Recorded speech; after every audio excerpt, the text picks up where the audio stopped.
Ayan na siya guys! Sa likuran ko. Hey guys, Jane. Hey guys, Jane here and welcome back to my channel. So in today's video guys, it's the part 2 for our desk makeover or organization. Tapos na talaga siya. Medyo simple lang siya guys. I made it simple guys para mapadali yung process kasi nga dapat na akong mag-aral talaga. So ayan, pinapadali ko siya. Pero ang ganda niyang tignan guys. I can't wait na makita niyo siya kasi ang ganda niya para sa akin kasi nga simple lang siya. Fit in siya sa style ko, gano'n. So ayan guys, let's start the video. Ayan, nag-arrange lang ako, gano'n. So ayan, makikita niyo. So let's go!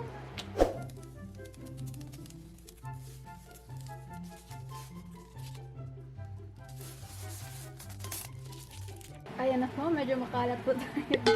Thank you Do-It-Self for sending these. I'm making review on this soon, so just watch out for these. Medyo mabigat siya sis. Nag-DIY muna ako ng mga card holders dito. Ipapatong ko dito guys. Or basta i-bitay na ko din. Tapos ito naman is, I don't know kung saan ko siya ilalagay. But ayan, okay lang naman siya dito. No?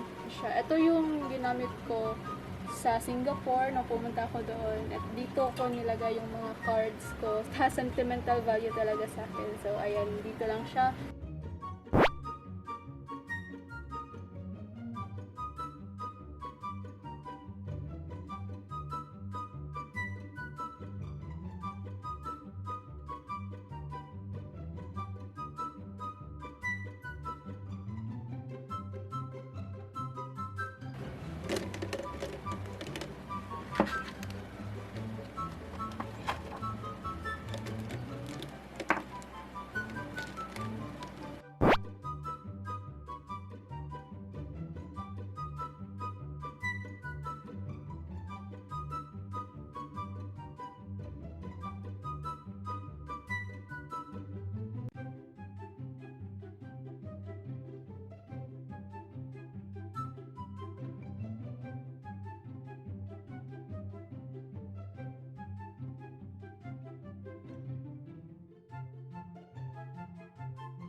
Guys, ang ganda niya pang background, di ba? Hindi ko siya ma-maintain talaga ng ganitong kalinis kasi ang kalat kong mag-aral, grabe.